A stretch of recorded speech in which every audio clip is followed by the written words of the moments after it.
A lot of this isn't going to make sense to you, and I'm sorry about that. I'm just going to start at the beginning, with the house.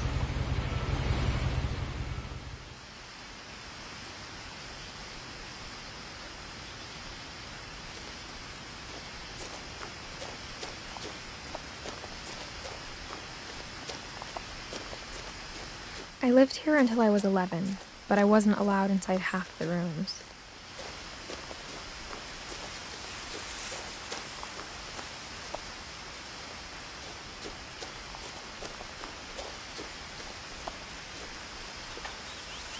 Inside the mailbox were bills from 7 years ago, marked urgent, open immediately.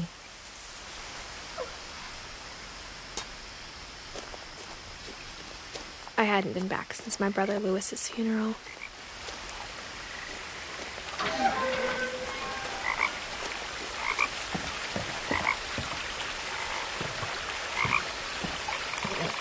In her will, my mother left me a key, but didn't tell me what it unlocked. Maybe she thought I'd know, or she thought that the mystery would be enough to bring me back.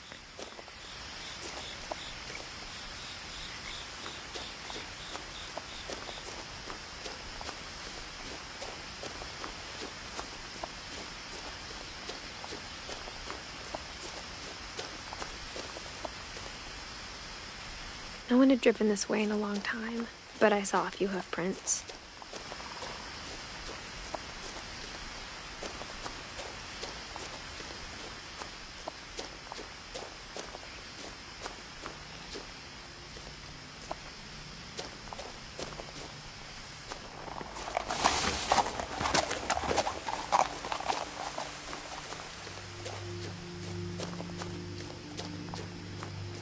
The truth is, even after I inherited the house, I never thought I'd come back to it.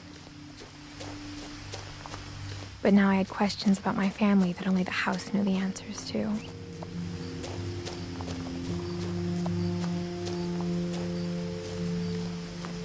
The house was exactly like I remembered it, the way I'd been dreaming about it.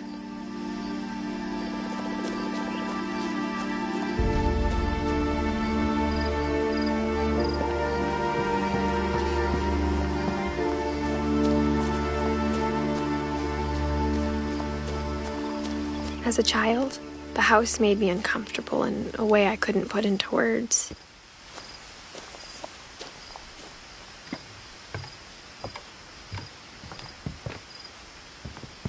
Now, as a 17-year-old, I knew exactly what those words were. I was afraid of the house.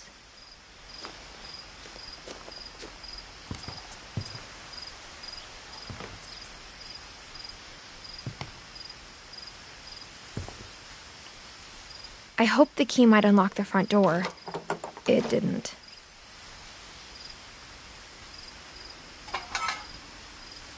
Looking in, I felt like the house itself had been waiting for me.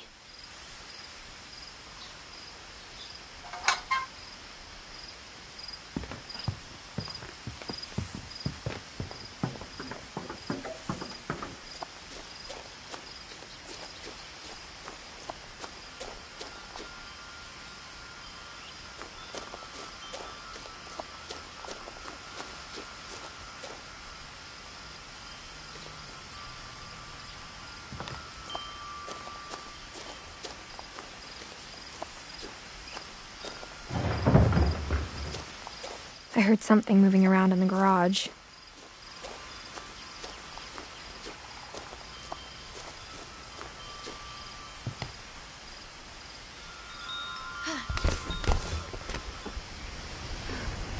Crawling through the doggy door used to be a lot easier when I was 11.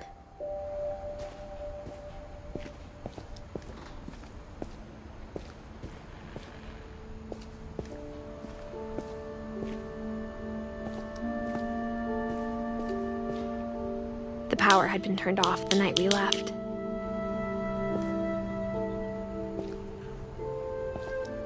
For the first time in years,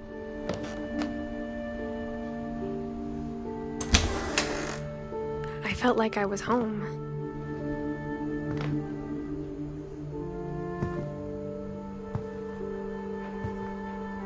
But instead of a family, there were just memories of one.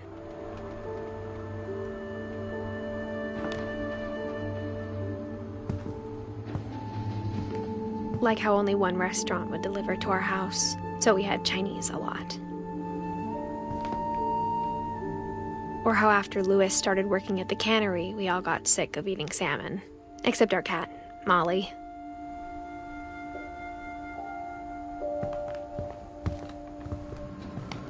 Nothing in the house looked abnormal. There was just too much of it, like a smile with too many teeth.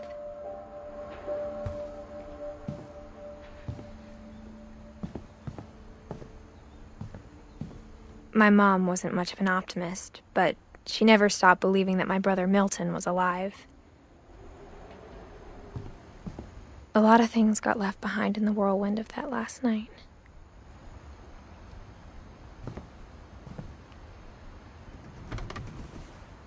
Edie told me once that every Finch who ever lived is buried somewhere in the library.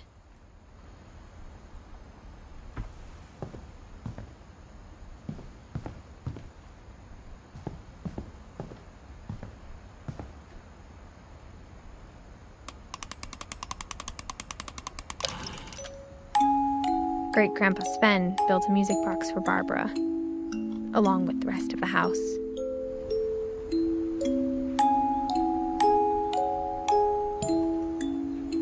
Mom always told me to stay out of the basement, so I wasn't too surprised when the key didn't fit.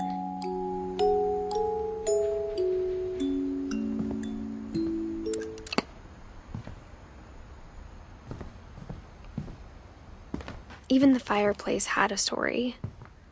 Edie told me the bricks came from the original house, after it sank.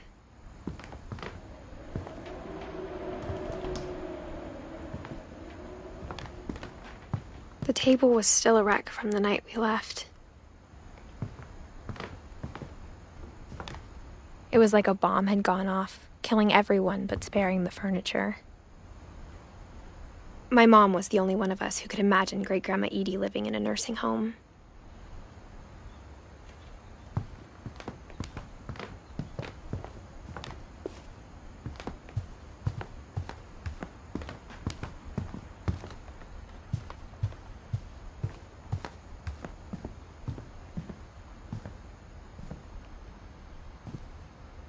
After Milton disappeared, Mom sealed up all the bedrooms. Then Edie retaliated and drilled peepholes.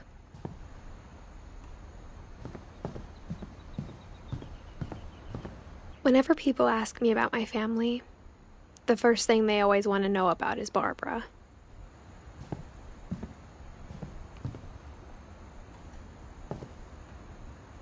Edie's father, Odin, built the original house.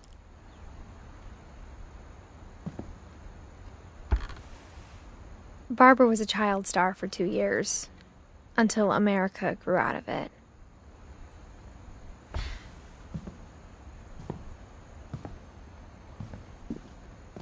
Mom must have locked the third-floor stairs on the night we left.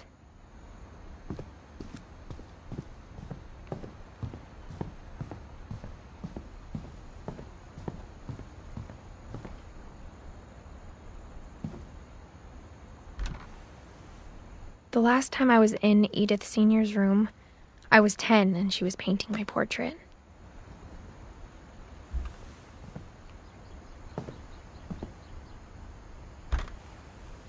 As a kid, I just assumed every house had peepholes and sealed rooms you weren't allowed inside of.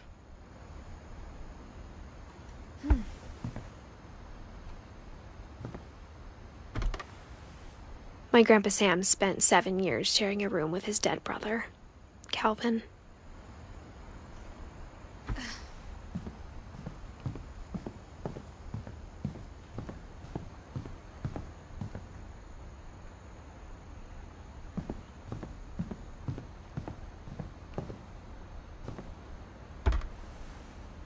Molly always seemed like a girl I could imagine being friends with, if she hadn't died in 1947.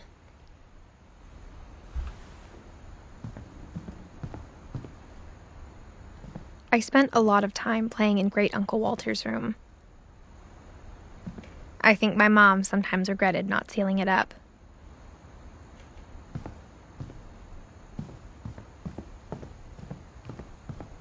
Lewis told me there were secret passages, but I never believed him.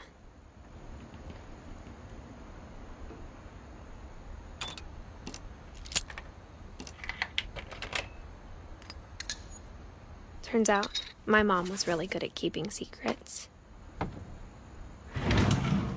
Now it was time to find out what my mom had been afraid of.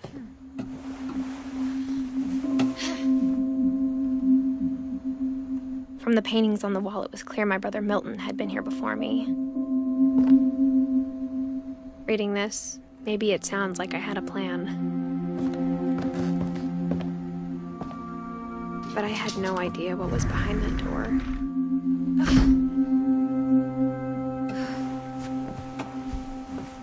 Just like I had no idea where all this was gonna lead.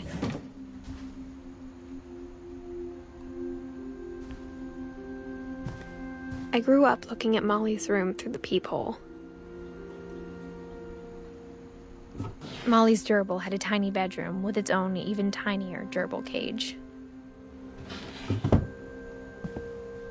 Being inside for the first time, I felt like I'd stepped behind a painting.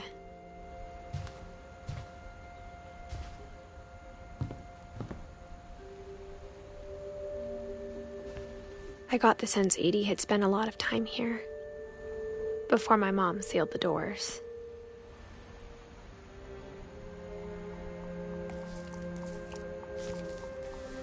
December 13th, 1947. Dear Diary, I'll be gone soon, but I wanted to tell somebody about what's gonna happen. It started when Mom sent me to bed without dinner. I woke up and I was starving, so I looked around for something to eat.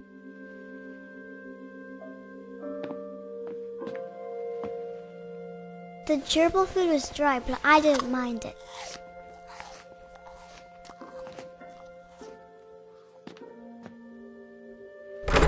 Mom, can I come out now? Sweetheart, it's late. Go to sleep. My Halloween candy was all gone.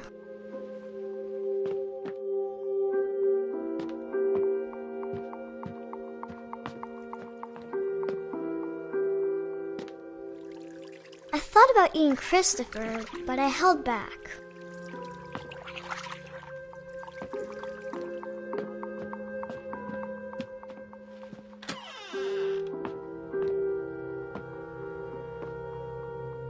I kept eating and eating.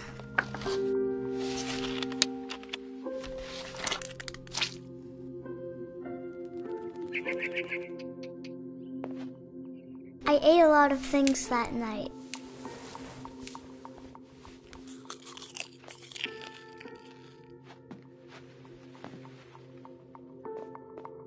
Then I heard chirping outside my window.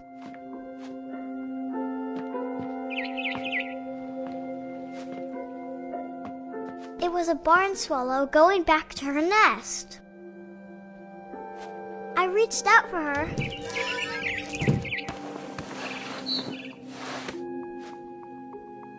And suddenly, I was a cat.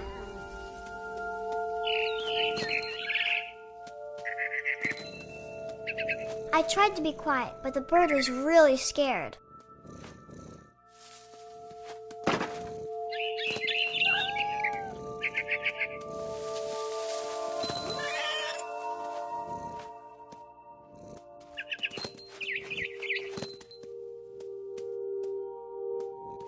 Mom and Dad didn't even look at me.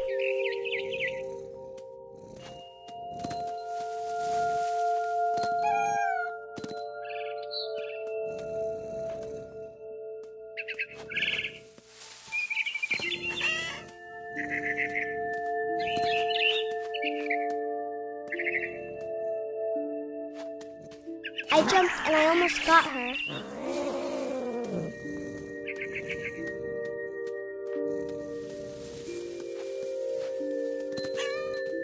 I could tell she was getting really tired. Now I was up in the big tree. I promised Dad I wouldn't climb it anymore. All I cared about was eating that mama bird.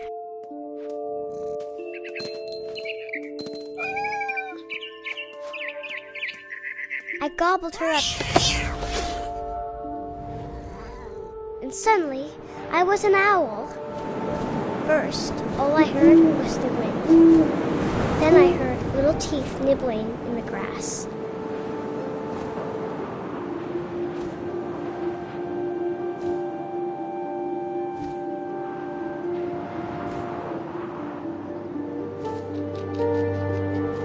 Rabbits.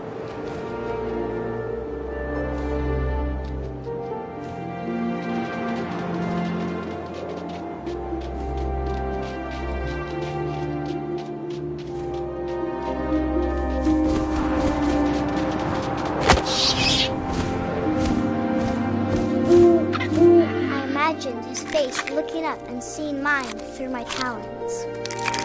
I swallowed him up, and I didn't chew one bit. Then I flew off to find something bigger.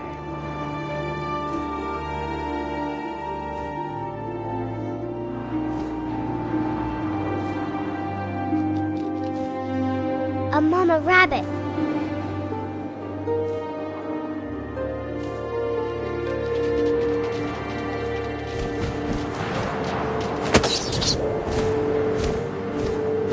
She was almost too big to carry.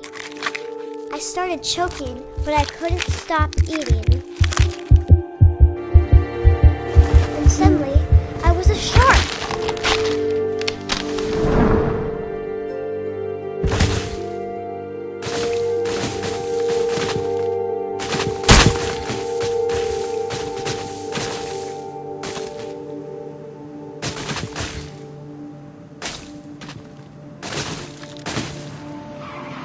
I rolled off a cliff and into the ocean. Now, I was hungrier than ever.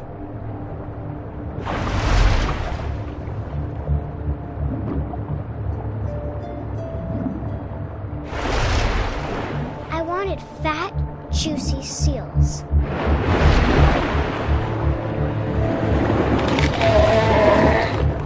I tore off her flipper, and it tasted really good.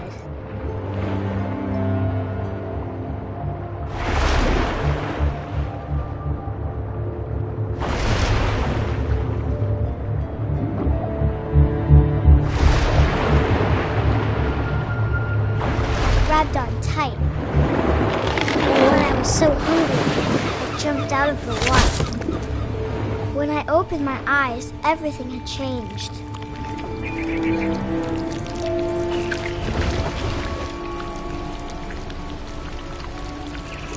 Now I was a monster, and I smelled people everywhere.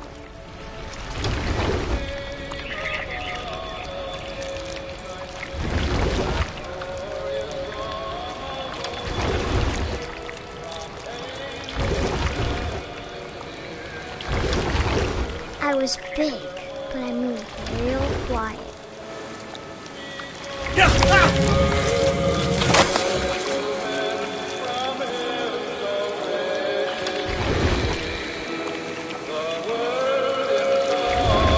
I wanted to stop, but also I didn't.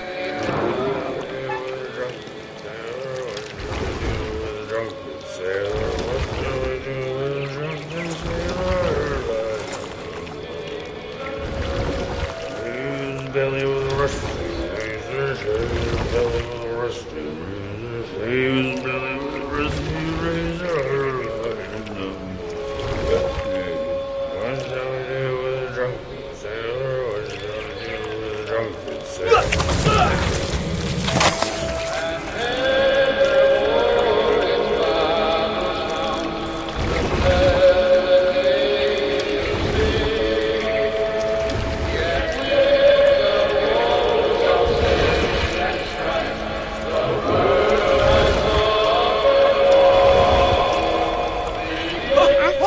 Passenger, I was still hungry. And to cross the water, I smelled something new. Something I had to have, so I swam towards it.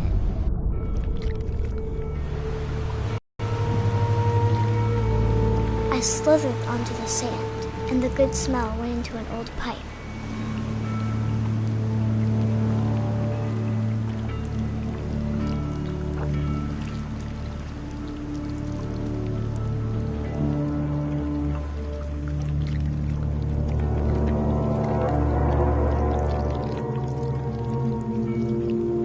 I got closer and closer.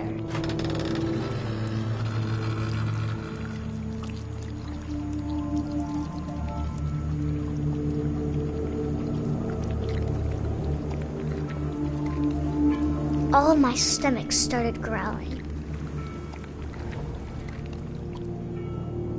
And suddenly, I was me again. I held my breath for a long time, but I couldn't hear anything. I think it's waiting for me to fall asleep. But it's not going to wait much longer. It needs to feed, and we both know I will be delicious.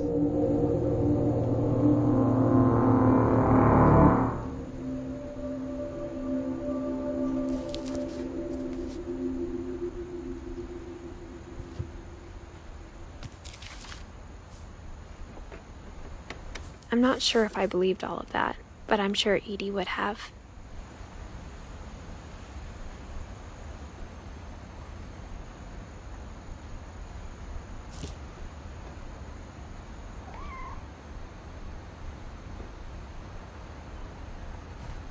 I can't describe it, but I felt like some part of Molly was still here.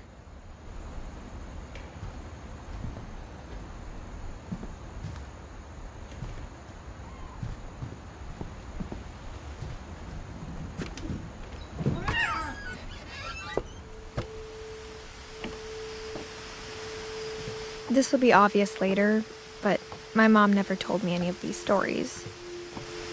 Edie would have, but Mom didn't like bringing up the past. Though, when we adopted a stray kitten, she was the one who named it Molly.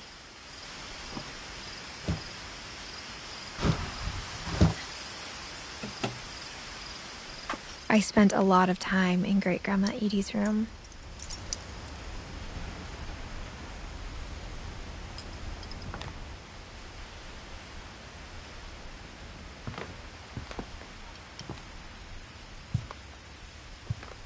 Edie gave a big interview about a mole man living under the Finch house. My mom was furious. I hadn't thought of myself as Edith Jr. for a long time. One summer, they evacuated the island, but Edie refused to go. For a few weeks, she was a celebrity. When Edie told people Sven was killed by a dragon, she could also have said he was building a dragon-shaped slide that collapsed. She could have, but she didn't.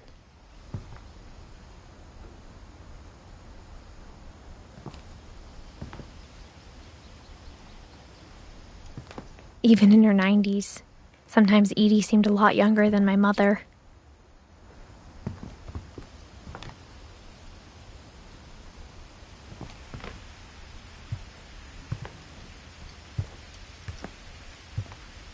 Louis died a week before we left, but Edie had already started to memorialize him.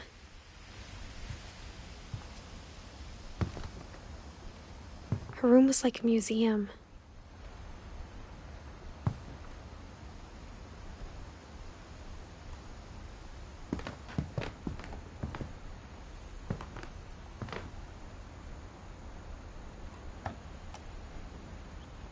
For 500 years, the Finches have been famous throughout Norway for their fortune and misfortune. Odin Finch buries the latest victims of the family curse, his wife Ingeborg and their newborn son, Johan. On January 7th, 1937, he set sail with his family and his house, hoping to leave the curse behind. But 40-foot waves off the coast of Washington send the house and Odin to the bottom of the sea. Odin's daughter Edie, with husband Sven and baby Molly, step ashore on their new home, Orcas Island. Odin Finch is the first to be buried in the new family cemetery. His daughter Edie is already dreaming of a new Finch house.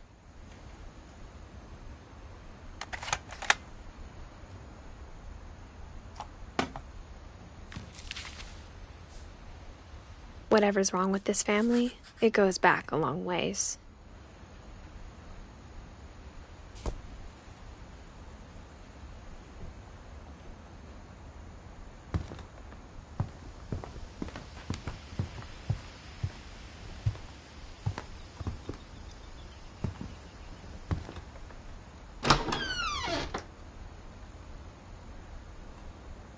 The only trace Grandpa Sam's first wife, Kay, left on the house was the pink bathroom.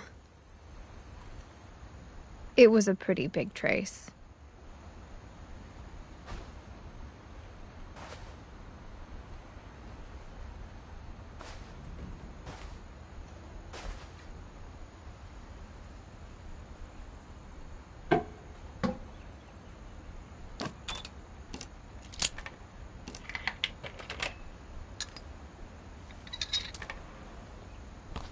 There's a secret in this bathroom.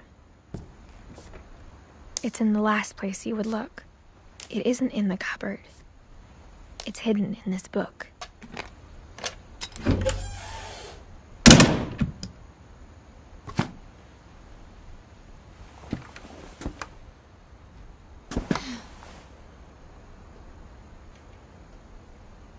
Sven gave Sam an old camera he'd refurbished.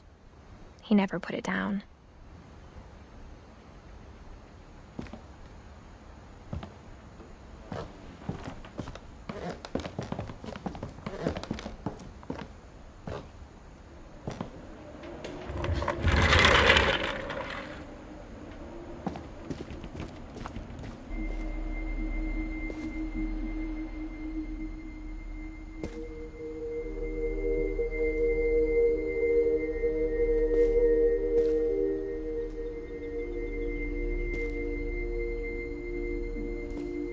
I knew Grandpa Sam had a twin.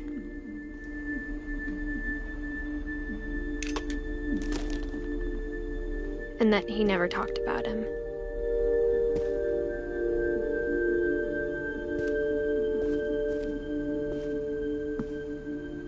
I guess my grandpa didn't like history any more than my mom did.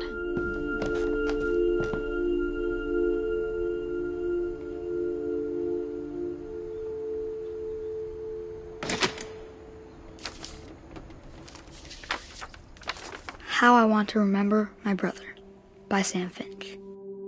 The thing I remember is that when he made up his mind, that was it.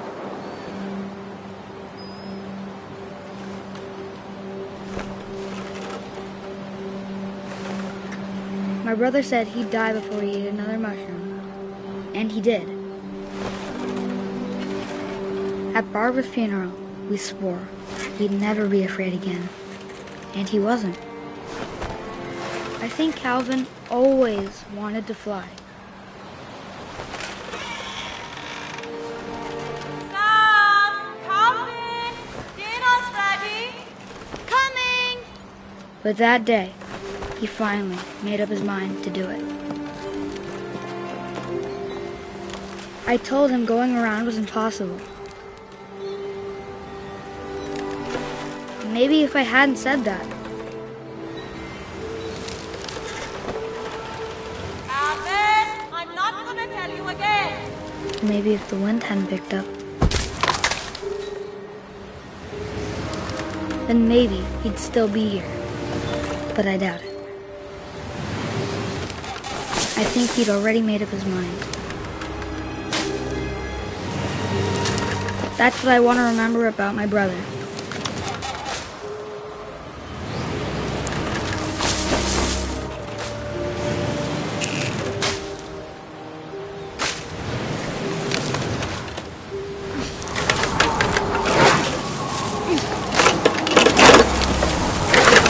The day he made up his mind to fly.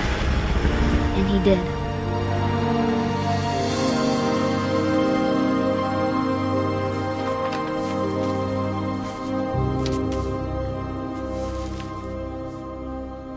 Calvin's story felt strangely familiar. When I was younger, I remember trying to do the exact same thing.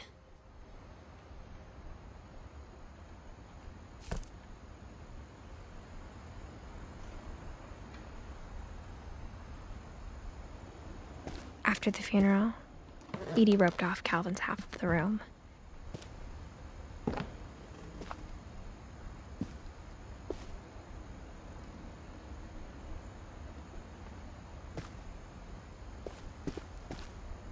Mom said Grandpa Sam enlisted at 18 and never set foot in the room again.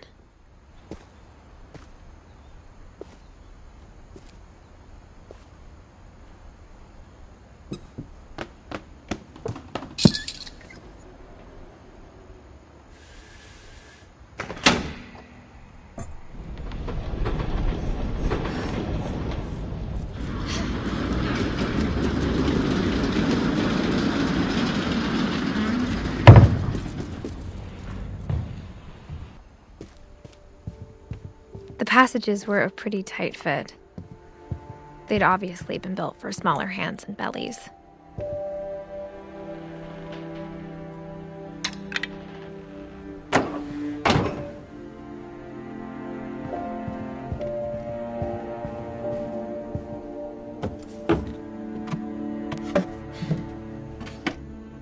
Growing up, I always thought of Barbara as a child star.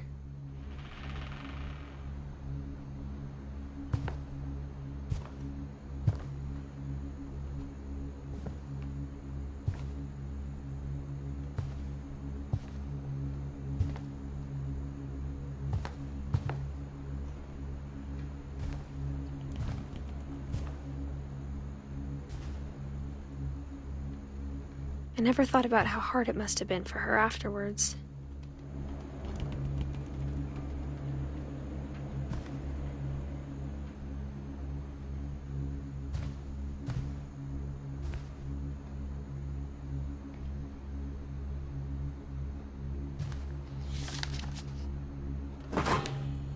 Of all the stories people wrote about Barbara's death, I'm surprised Edie saved this one.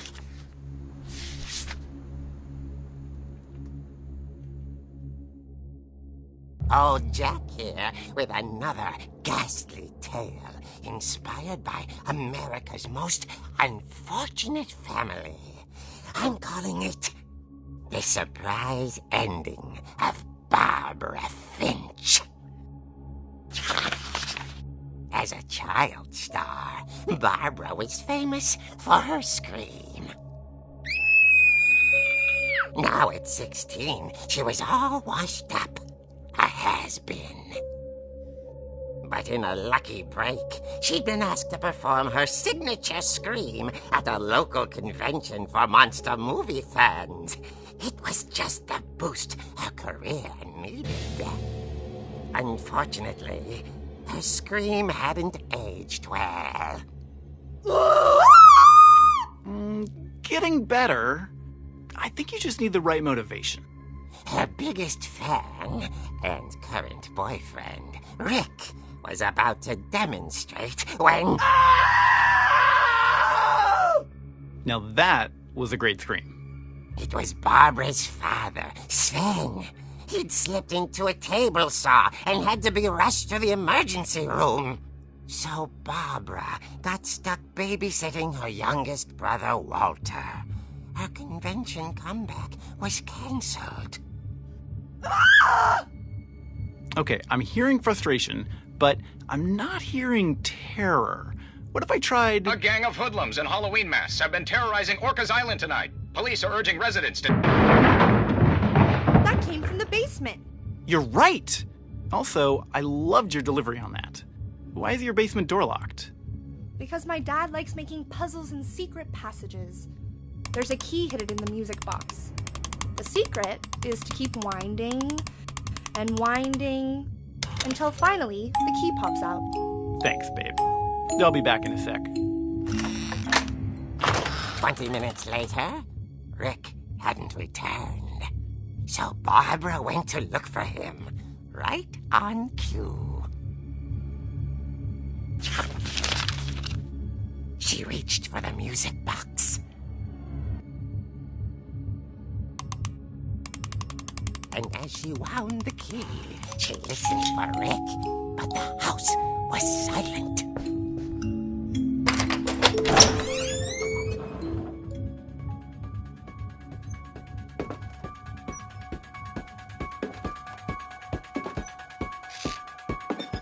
She found Rick's crutch and imagined the worst.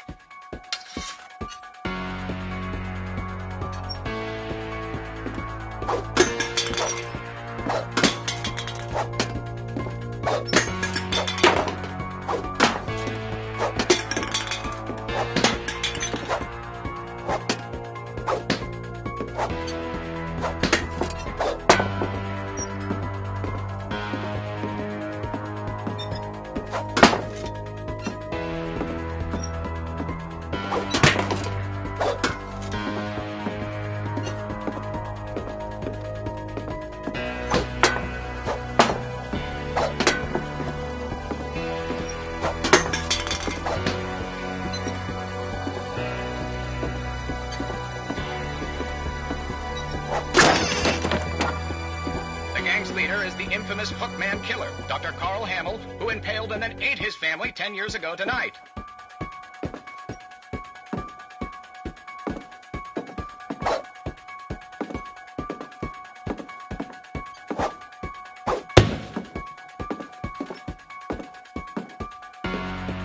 The old fridge rattled and grew still.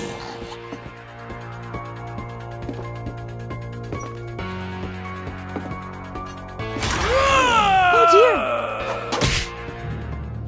Oh! Rick? Barb, relax. I was just trying to scare you to help you find your scream. Well, I'm not scared, Rick. I'm furious. Then act furious. All I'm getting from you now is that you're hurt and confused and She threw him out, but she kept a little something to remember him by.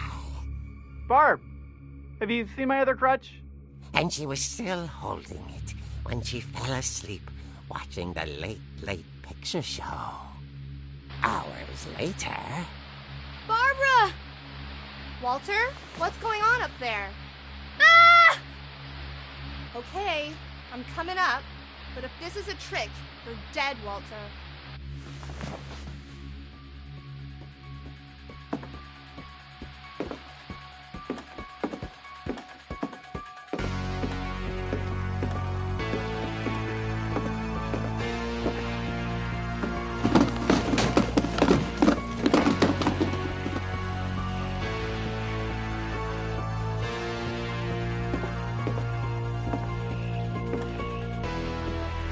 Walter, are you there?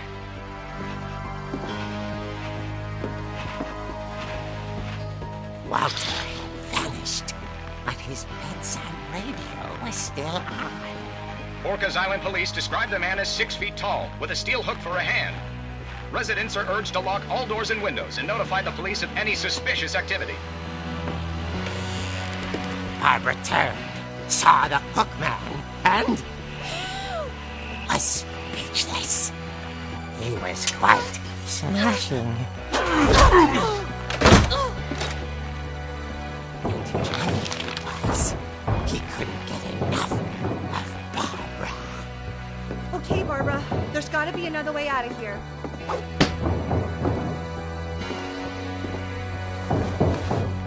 That night, she played her part beautifully.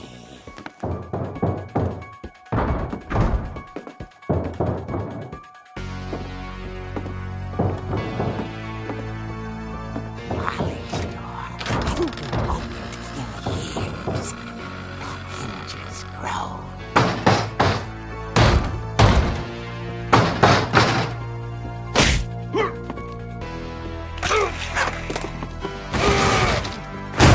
He wasn't moving, but she sensed the story might not be over yet.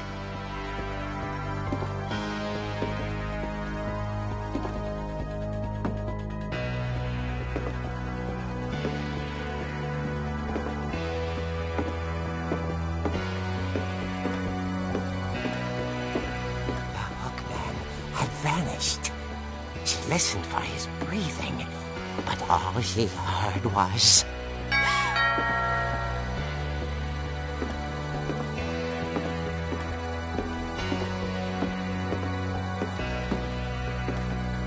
At the door, she heard whispering.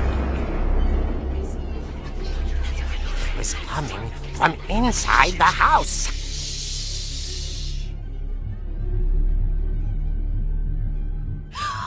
Oh dear.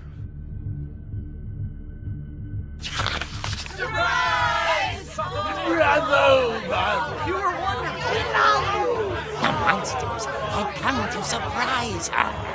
For Barbara, it was a dream come true. Then she saw what kind of monsters they were, and she realized what was about to happen. She was going to be famous. And final breath, Barbara Finch gave the performance of her life.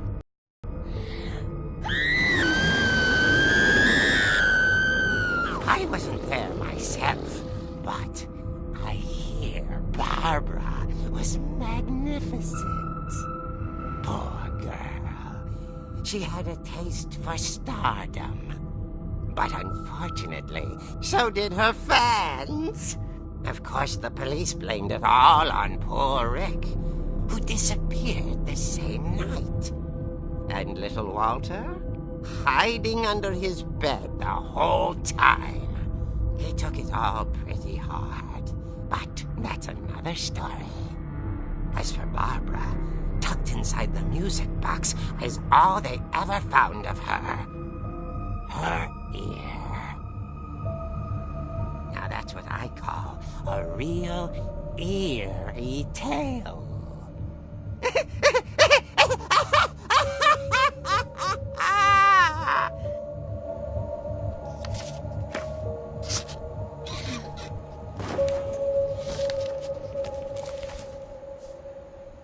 Edie told me all Barbara wanted was to be remembered, as absurd as that comic was. Maybe what Edie saw was a happy ending.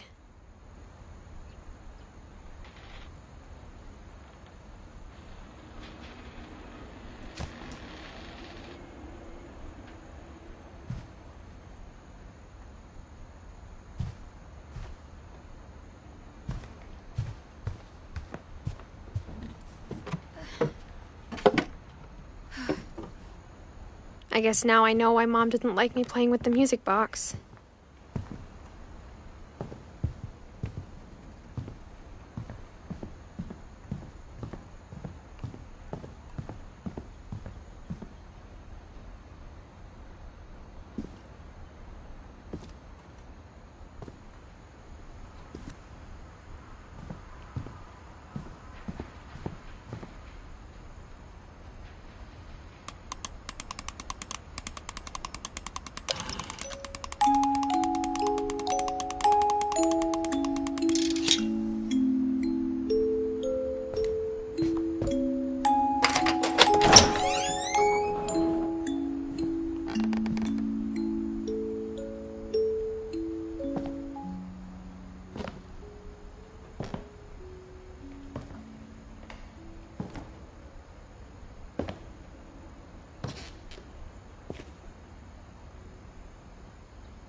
Mom said the basement was off limits, unless I wanted another tetanus shot.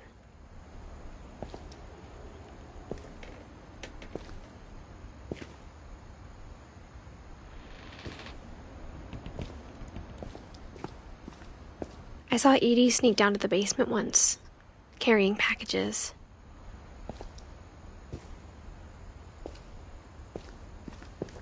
I thought maybe she was hiding presents.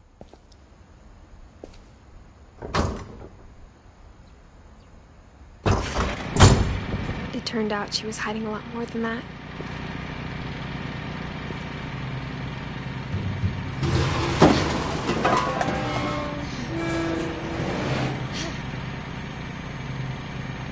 I remember asking Mom once about where Walter had gone.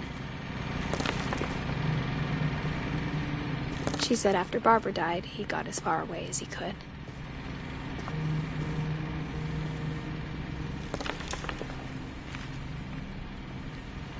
If there's a pattern in all these stories,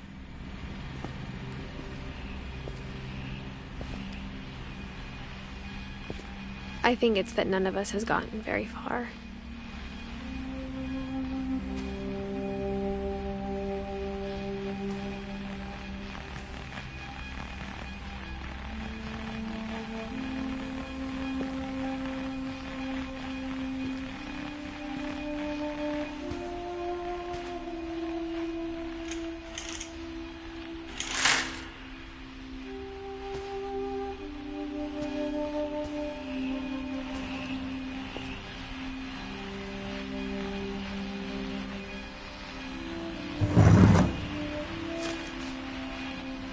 Goodbye, everyone.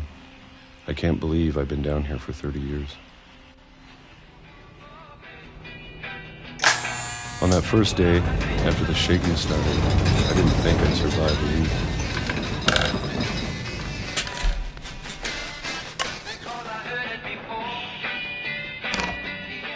But after a few days, I settled into a routine. That's what kept me sane. Having a schedule, living for today. I always expected to be dead tomorrow. But if you wait long enough, you get used to anything.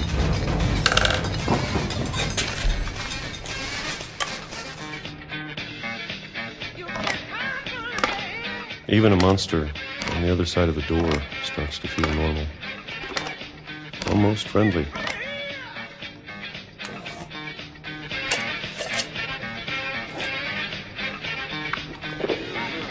And then one day, everything just stopped. Whatever that thing was, it was gone. Maybe it got tired of waiting. Or maybe I just got tired of being afraid.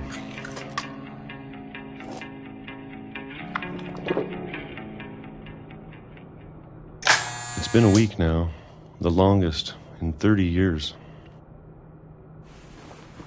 I'm done waiting. I have to leave while I still can.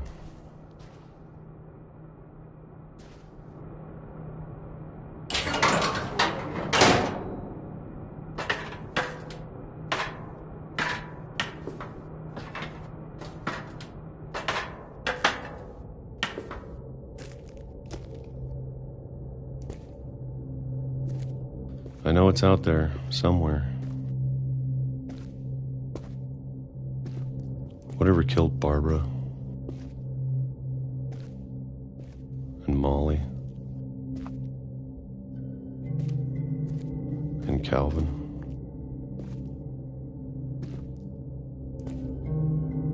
Maybe this is all a mistake. But I need to stop living the same day, even if it kills me.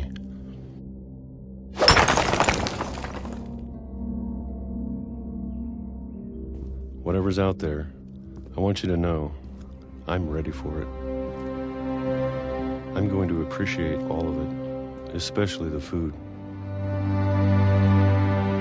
I don't mind if I only have a year left, or a month, or a single week.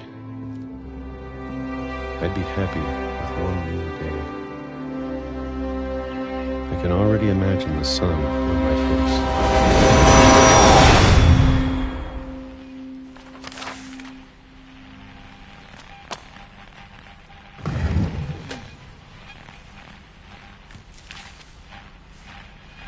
Walter died when I was 6. I can't believe my mom never told me he was down here.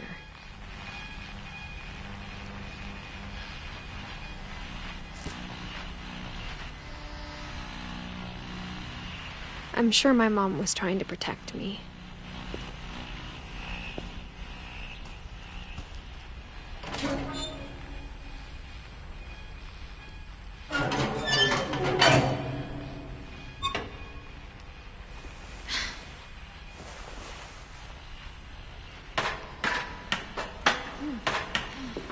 Maybe she was afraid I'd end up like Walter. But if she never told me about an uncle under the house, I can only imagine what else she was hiding. I don't want to make the same mistakes she made.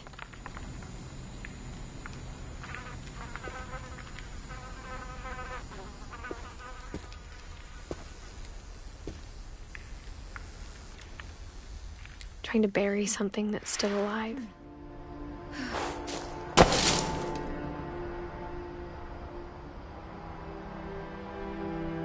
Now that there's only one of us left, or maybe 2,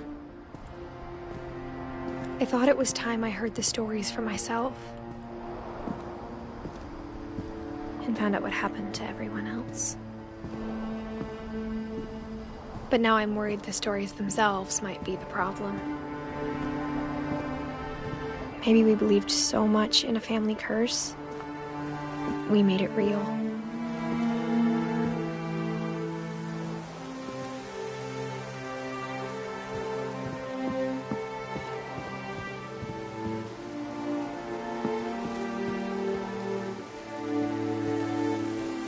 I don't know if I should even be writing this.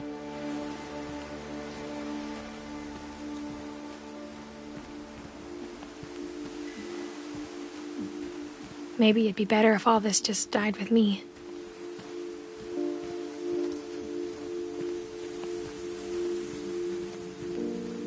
But I thought you should know about your family.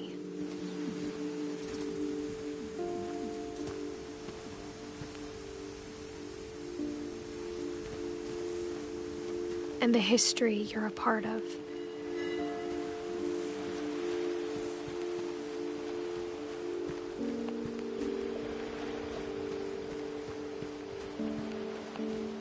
Though to be honest, I feel as lost as you probably do right now.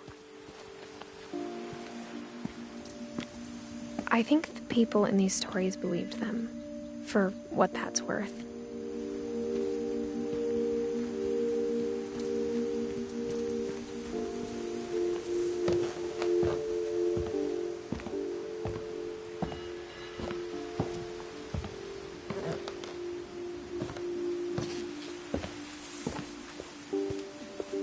And when you look at the house, that history of imagination and stubbornness and madness, any of it seems possible.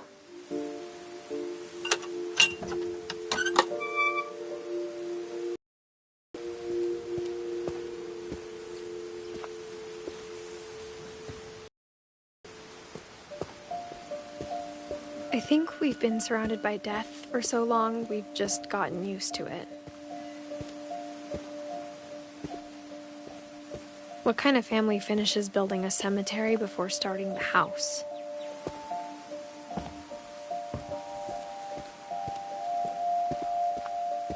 It's embarrassing for me to admit this, but the pet cemetery made me more uncomfortable than the human one. 3 of the gerbils are mine, and 2 had been my fault.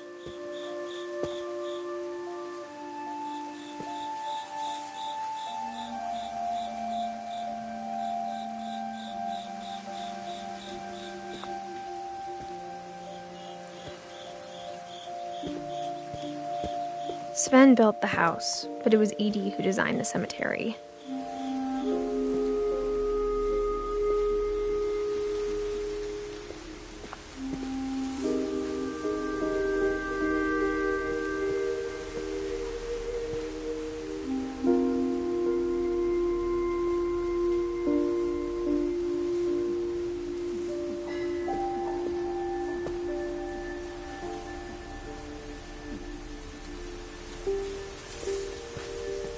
I'm sure Odin's monument had been Edie's idea. My mom was always trying to move on, but for Edie, the past never went away.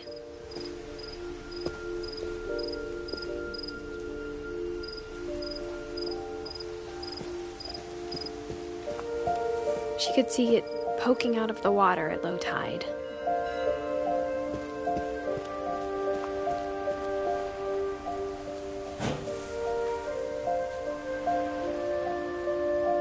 Edie said she dreamed about the old house every night.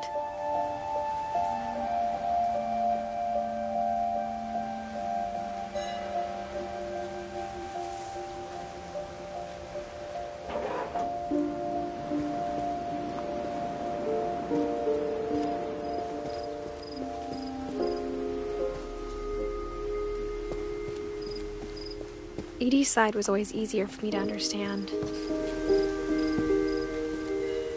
But the older I get, the more I can see where my mom was coming from. Her dad had been pretty strict, but it wasn't enough to save her brothers. She was just trying to do better.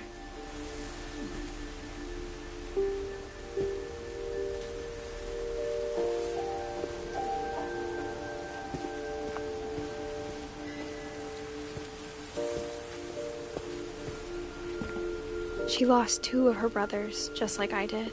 I get why she tried so hard to protect us.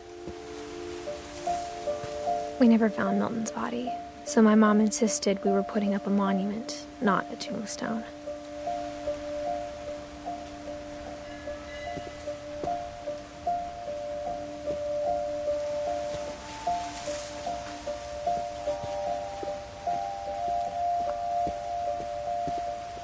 There's so many things I wish I could ask my mom now. Part of me thinks this is what she wanted all along. For me to come back someday and find everything out for myself.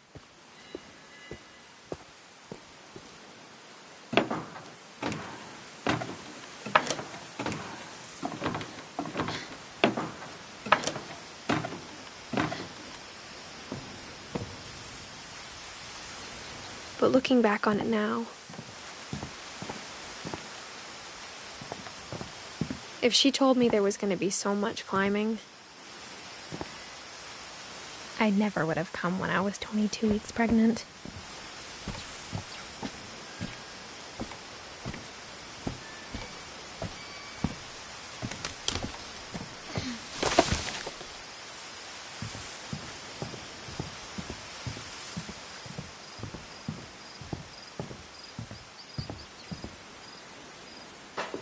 I never met Grandpa Sam, but I think he and my mom had a lot in common.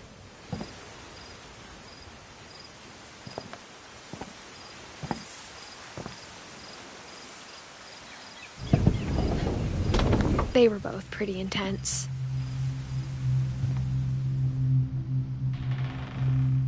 Instead of hiding from death, Sam seemed to go out of his way to meet it.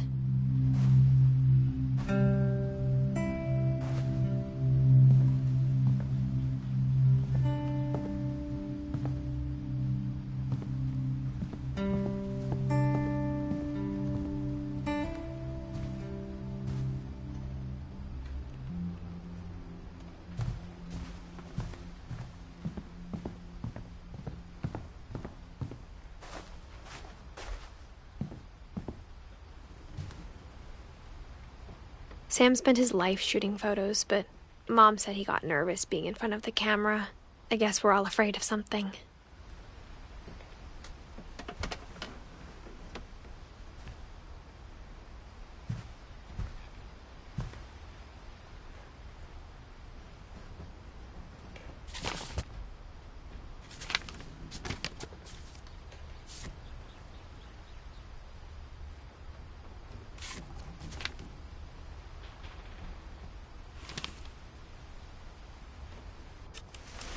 Dawn, I promise, you'll never forget this weekend.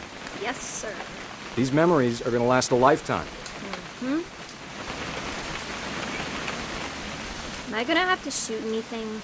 It's a hunting trip, Dawn. Shooting is strongly encouraged.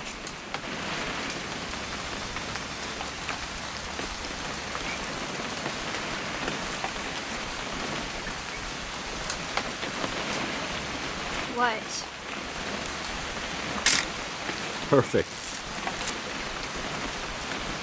It's gonna rain the whole weekend, isn't it?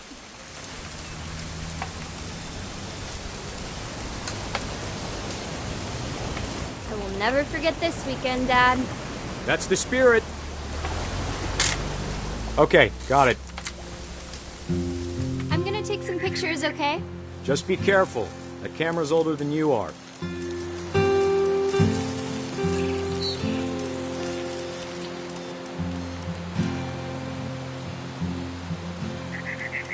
You're right, Dad. It's starting to clear up.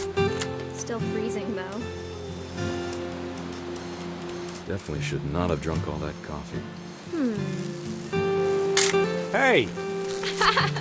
That's a keeper. I'm just saying, I'm not always gonna be here, Dawn. You'll need to remember this stuff, if you want to survive. I'll be fine, Dad. You know who else thought he was gonna be fine? Some guy who died. Dad! Good eyes, Dawn.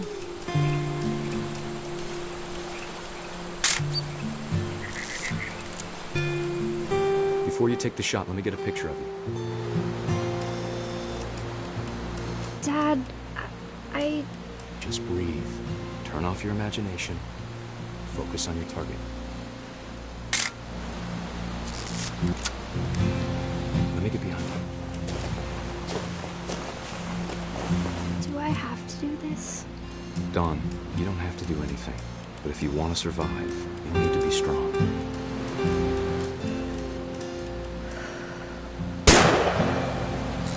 Great shot, Dawn!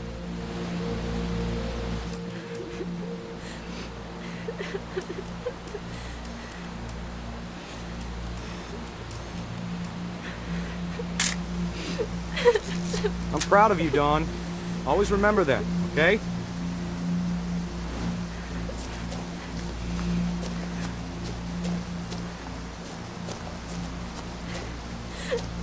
Dad, it's twitching. I think That's it's totally normal, Dawn. Just focus on the camera. Try not to think about— Dad!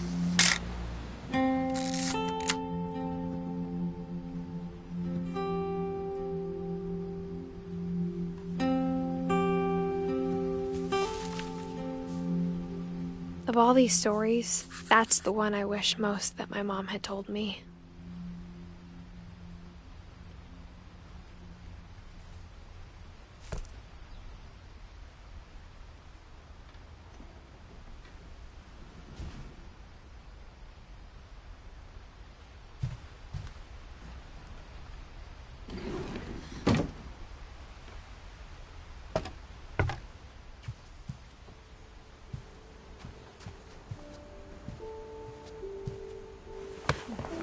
After Sam died, my mom and Edie got really close. They'd both lost a lot.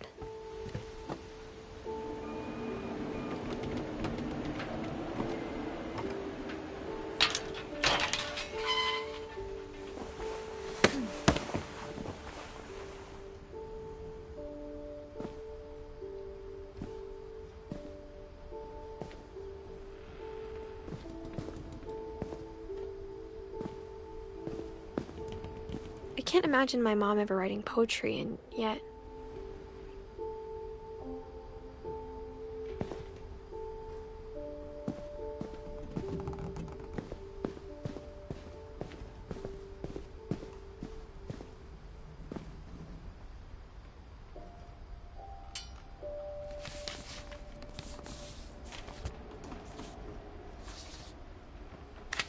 Dear Kay, do you remember the way Gregory used to laugh when he thought he was alone? Like something funny was happening, but only he could see it. I think he saw things the rest of us don't.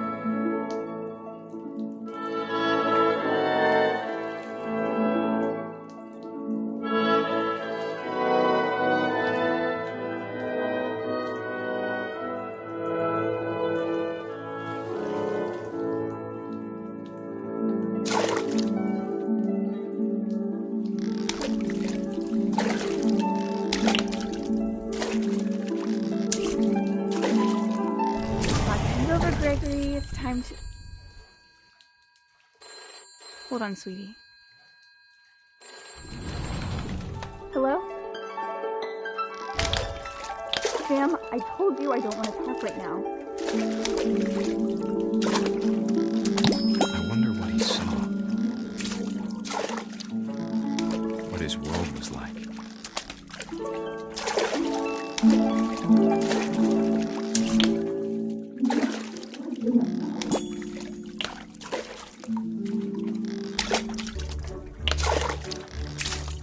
He reminded me so much of Calvin.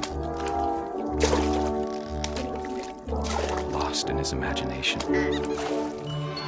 Whatever it was he saw.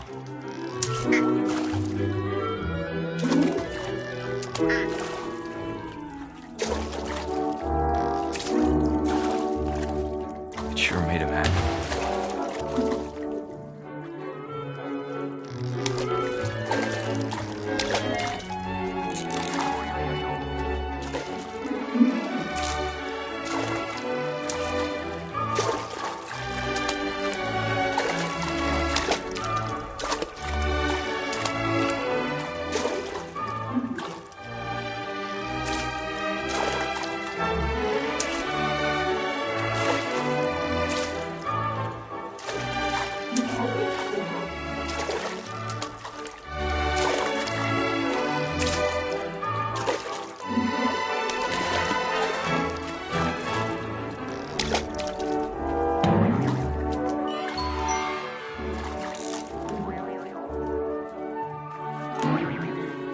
I know how silly it sounds.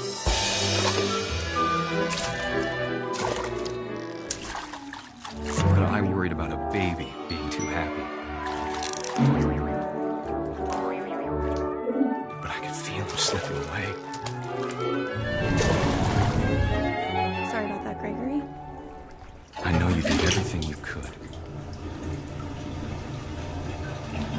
if I hadn't called that night. Damn it. Hold on, I don't want Gregory to hear this.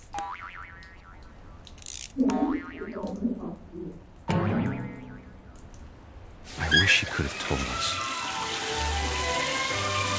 about the world he saw.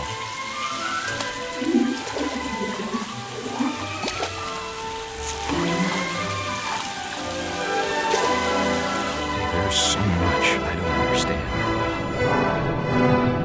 about Gregory, about everything.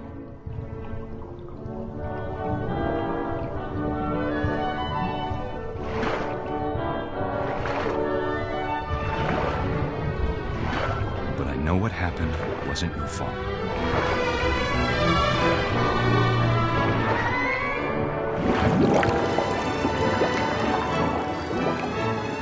I'm sure he's happy. And he'd want you to be happy too. Good luck, Kay. Love, Sam.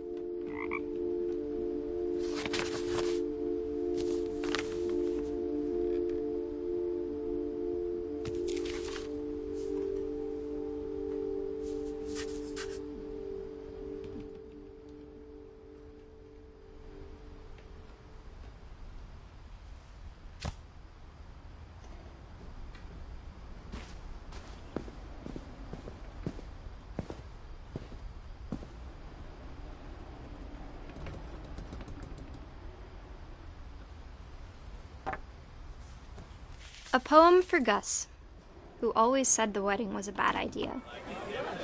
Our father never hit us kids, at least not very hard, before the day my brother said with teenage disregard that he'd be dead before he'd see a wedding in our yard.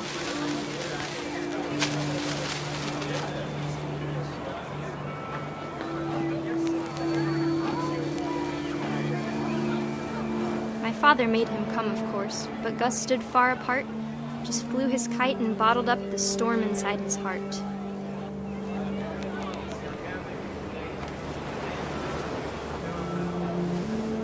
I tried to talk him out of it, but though he'd never met her, "We don't need a stepmom," were the words that I now pronounce you husband and wife. You may kiss the bride.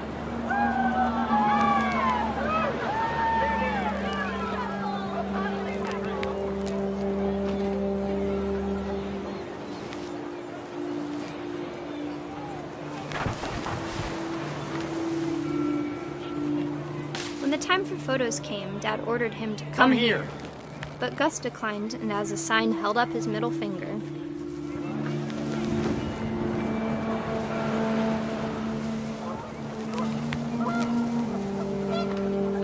The wind picked up, and panicked geese appeared and quickly went. But all the humans did that day was go inside the tent.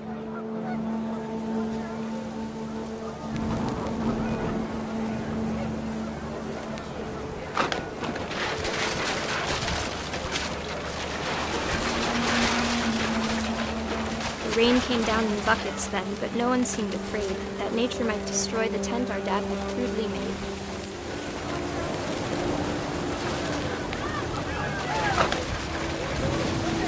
The thunder sounded much too close and full of angry power, but all my father said to this was, "Make the music louder."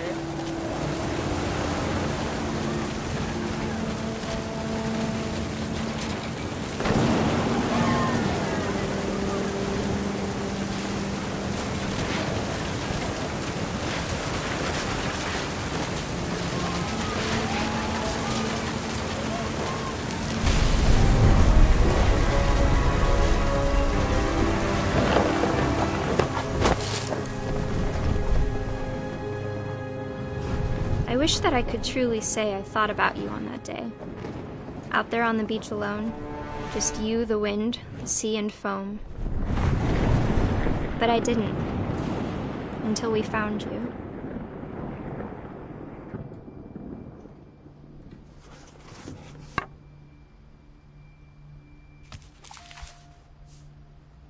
She never talked about him, but Mom told me once if I was a boy, they were going to name me Gus.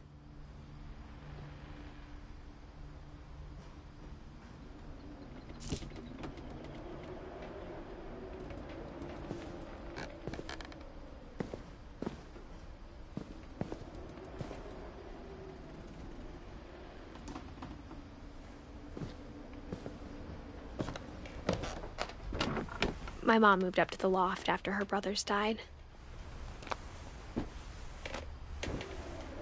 At the time, it was as far away as she could get.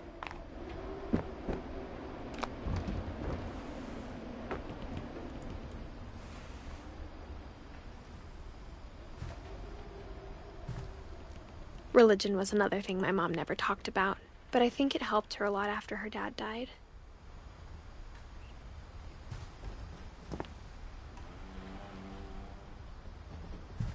She spent a summer building houses in Calcutta, where she met my dad, Sanjay.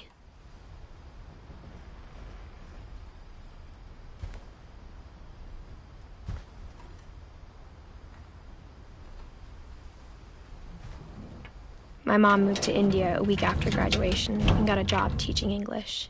Louis was born a year later.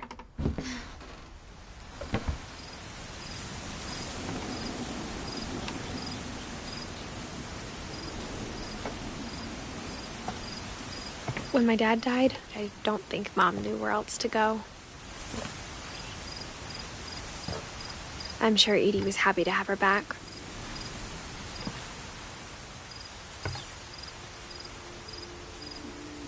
And to see kids in the house again.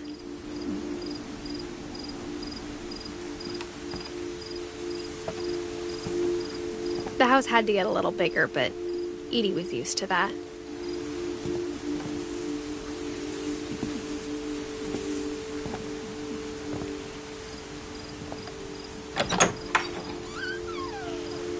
And for a while, things were good. Almost normal.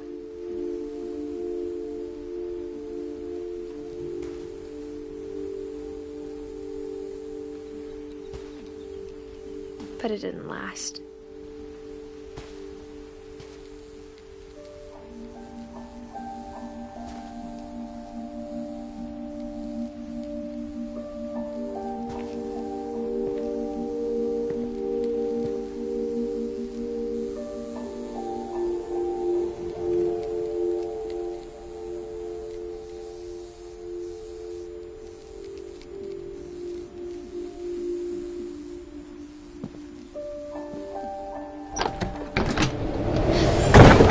The beginning of the end was Milton's 10th birthday, when Edie gave him a castle.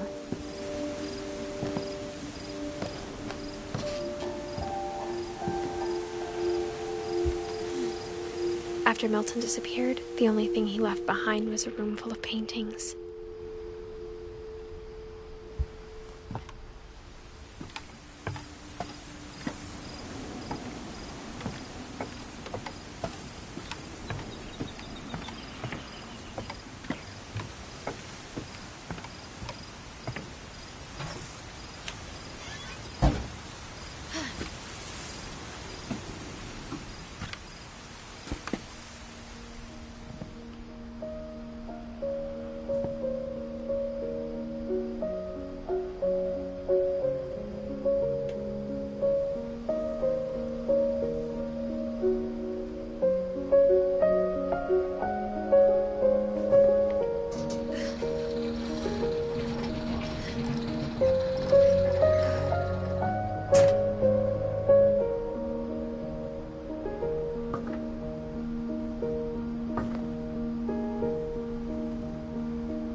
Milton Finch in The Magic Paintbrush.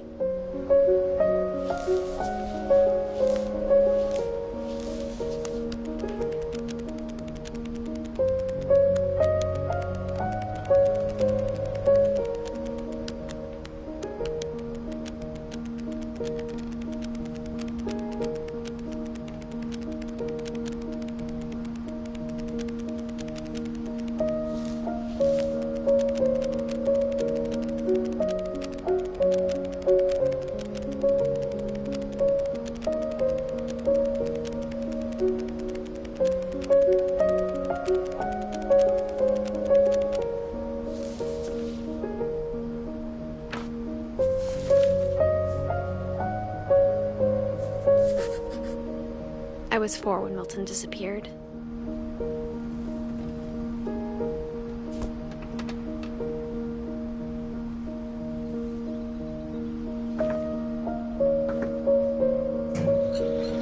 Mom spent months searching for my brother. Then she sealed the doors.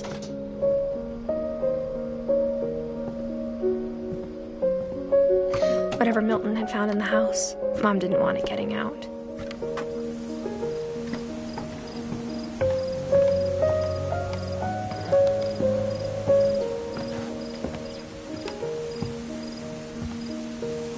Mom definitely blamed Edie, but I think Louis blamed himself. After he graduated, he just spent more and more time in his room, until Mom got him a job at the cannery.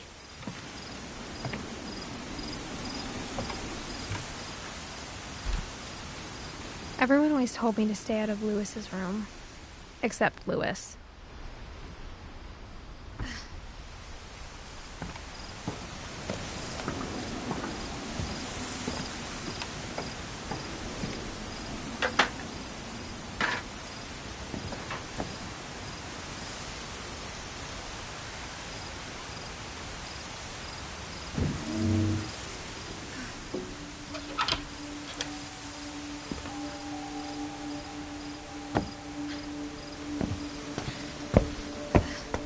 Louis's room smelled very, very familiar. That part of him lived on.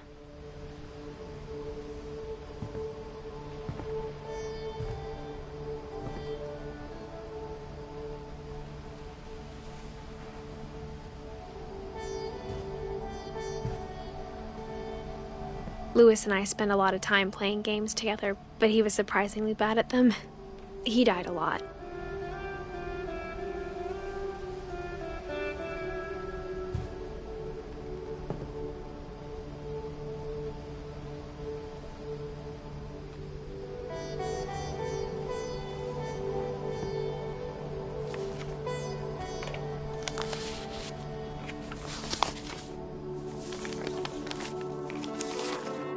Dear Mrs. Finch, as Louis's psychiatrist, I can understand your desire for an explanation. As I see it, the trouble began in January, shortly after we convinced your son to seek treatment for substance abuse. Newly sober, I believe Louis first noticed the monotony of his daily life.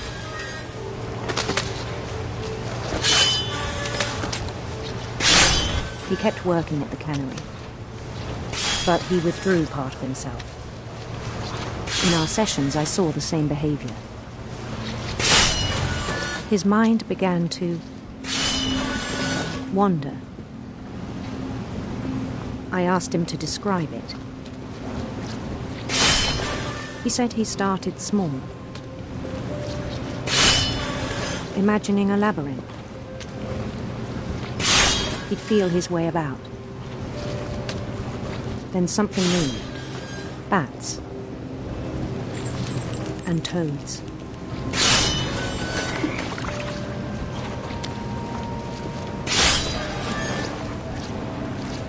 And things that have not names. He knew it was all in his head.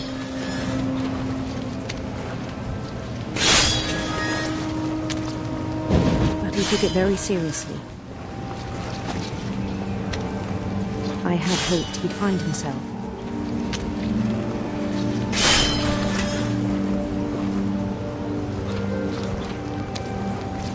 But he found something more. I worried about him then. Daydreaming at the cannery. I spoke with his boss. But he said Louis had become a model employee. Methodical, tireless, focused. Like a whole new Louis. So I let him go on.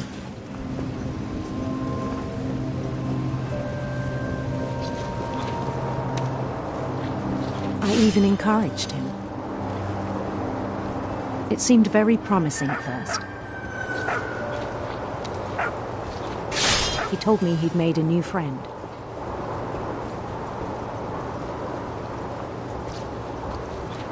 On the edge of a city he named Louis Topia. He built the city up slowly, brick by brick. Then he made musicians.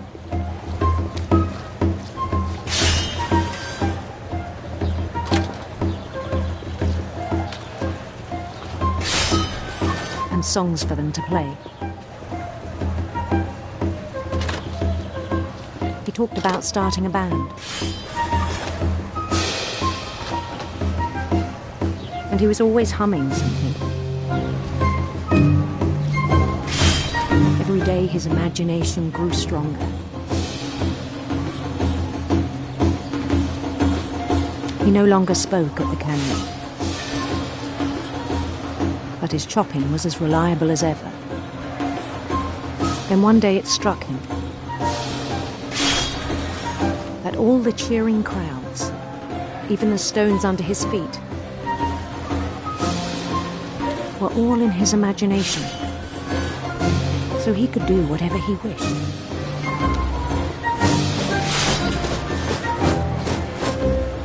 He held an election for mayor, and he won. They begged him to stay, but his mind was already wandering. It became a game for him.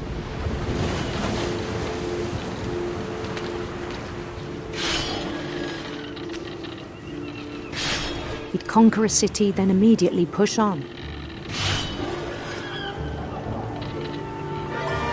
New Louisville.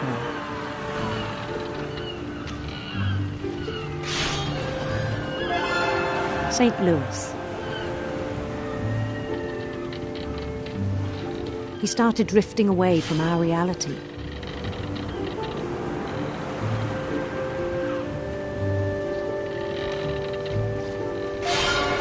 Minneapolis. Until one day he forgot to go home from the cannery. Even as his mother pleaded with him, part of Louis kept sailing on.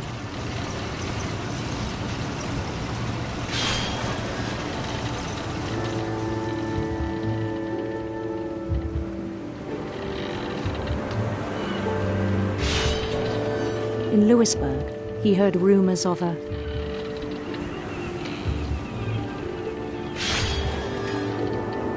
handsome queen.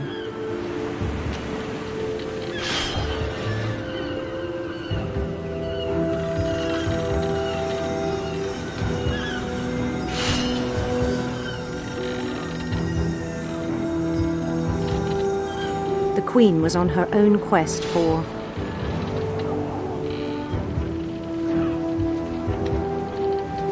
radiant rainbows.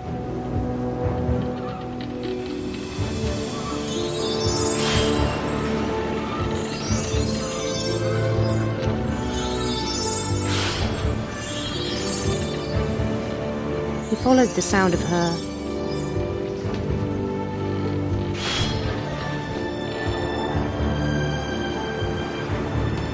silver harp.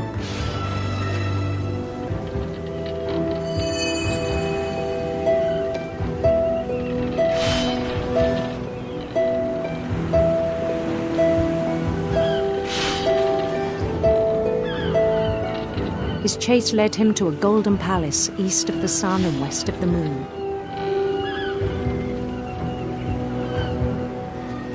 Even then, his logic remained sound.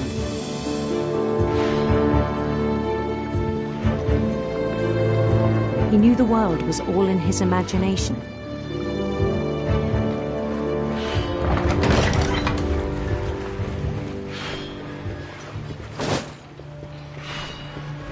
But he was so proud of having created it.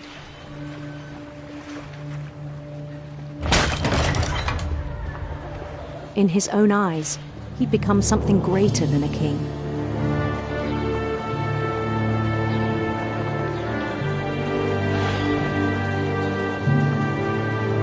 For someone who'd never known success in the real world, I think it was overwhelming. And then it struck him that the real Louis was not the one chopping salmon, but the one climbing the steps of a golden palace.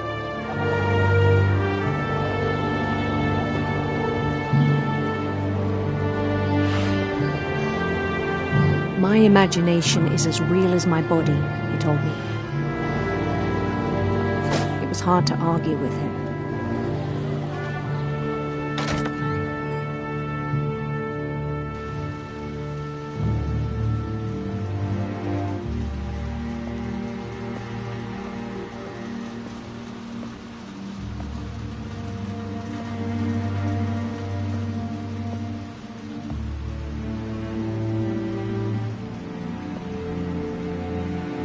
Began to forget the world we know.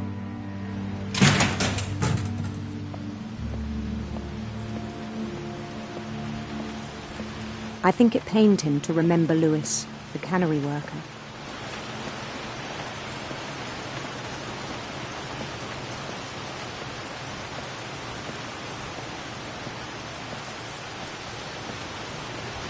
He began to despise the man with a royal contempt.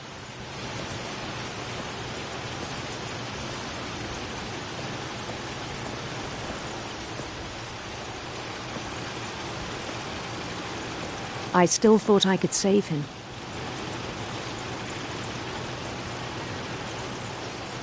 Even after he said he was being crowned king over all the lands of wonder.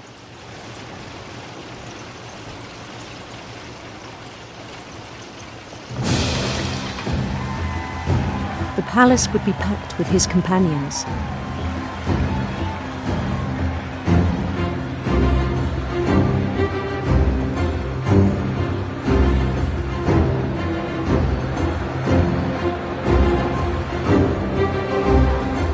Including the wise Calico who'd insisted on inviting me.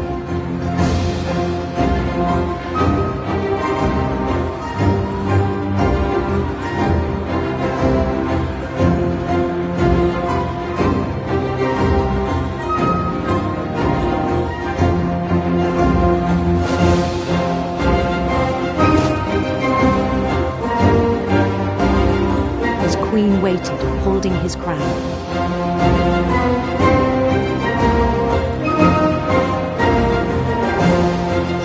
There was only one thing left to do.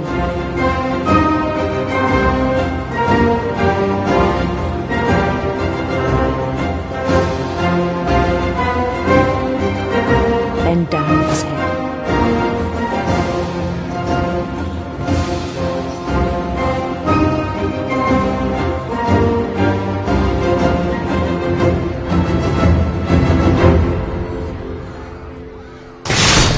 And the rest I think you know. Mrs. Finch, your son was a kind man who will be missed by all of us who knew him.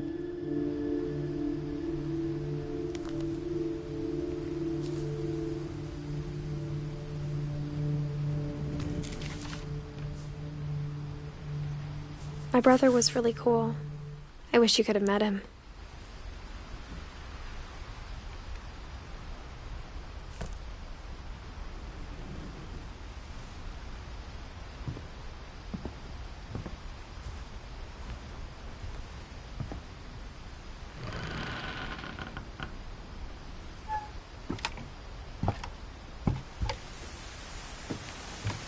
On the way back from Lewis's funeral, my mom told me to start packing.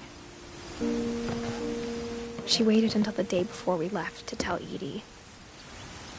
I'm not sure if she wanted to make it easier or harder.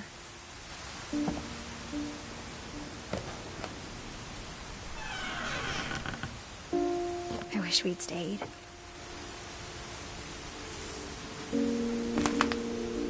But I understand why we left.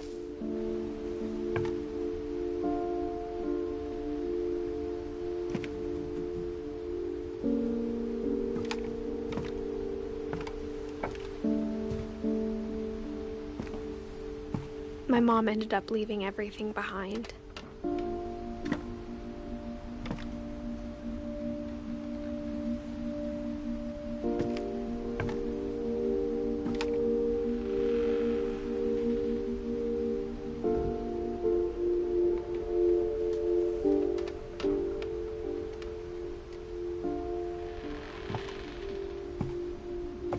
What happened that night had been coming for a long time.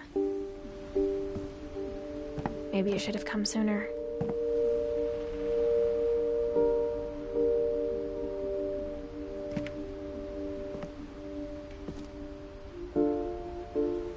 But it had to end one way or another. All that's left now is to tell you about that last night.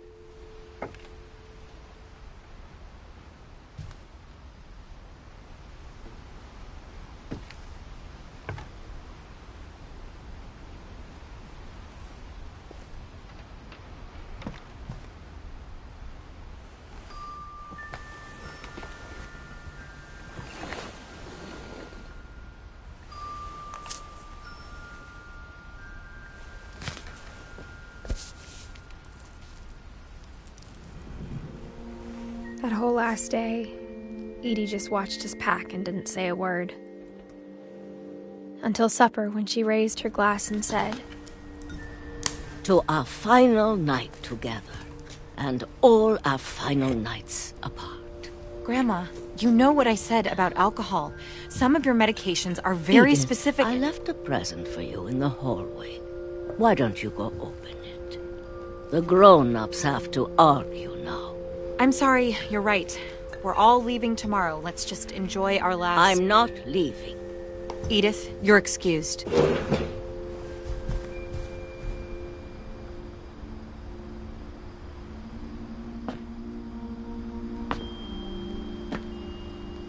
The power had been shut off that morning, but Edie always had plenty of candles.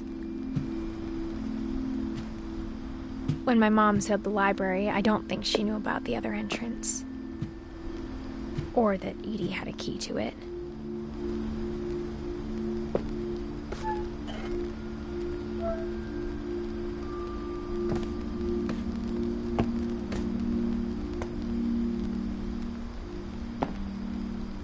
That thing you're afraid of isn't going to end when you leave the house.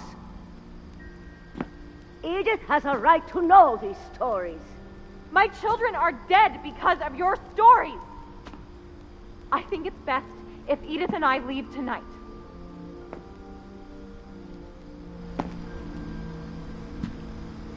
We'll have the nursing home send a van for you in the morning, okay?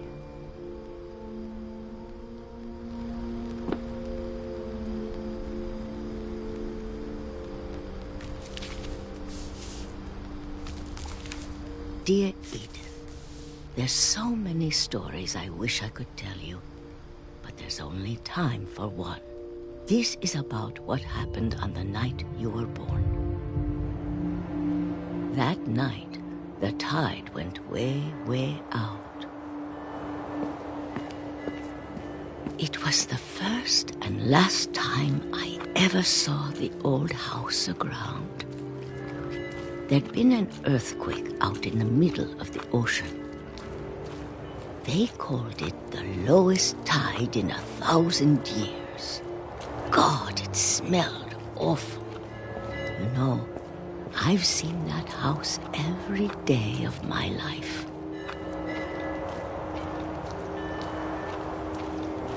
But I never thought I'd go back to it. When the fog rolled in, I lost my way.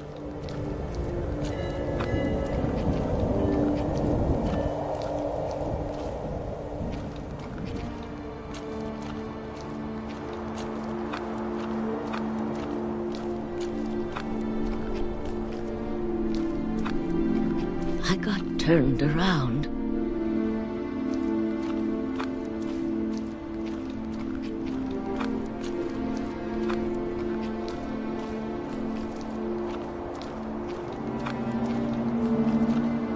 I started seeing things.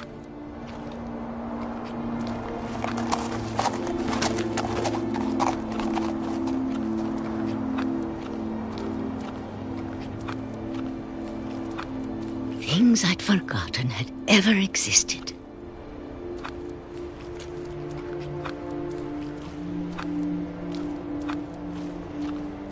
But when I saw them, they felt like old friends. That night, a lot of things came back to me. Or maybe I came back to them.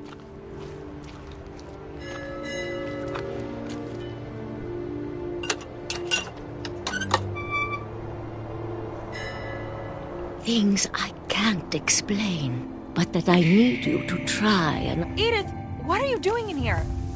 It's mine. Edith! Mom, you're gonna rip it! Let go!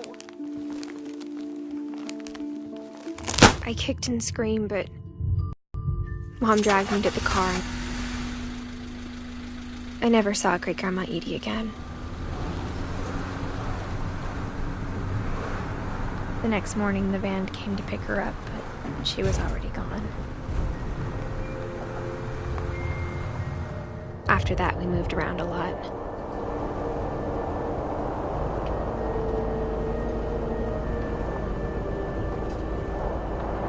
We both tried to make the best of it.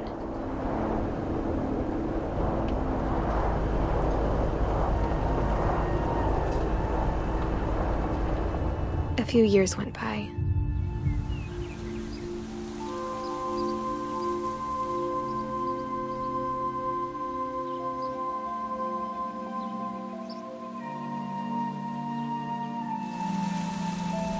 My mom didn't like to talk about it. But she started getting sick a lot. The rest happened pretty quickly.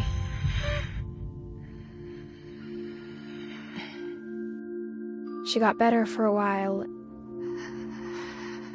and then she didn't.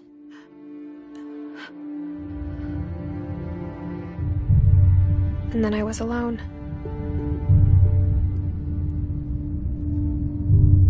The last Finch left alive.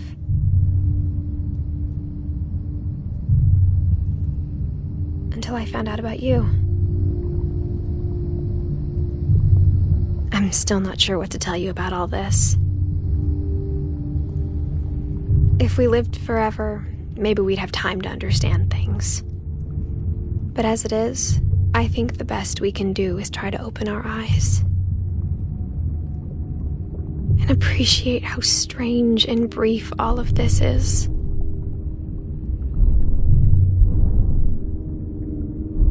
This journal was supposed to be for you.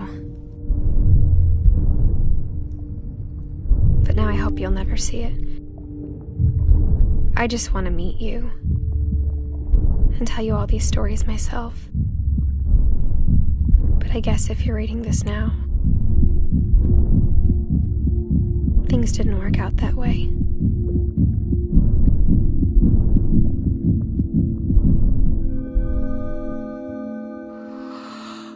This is where your story begins. I'm sorry I won't be there to see it. It's a lot to ask, but I don't want you to be sad that I'm gone.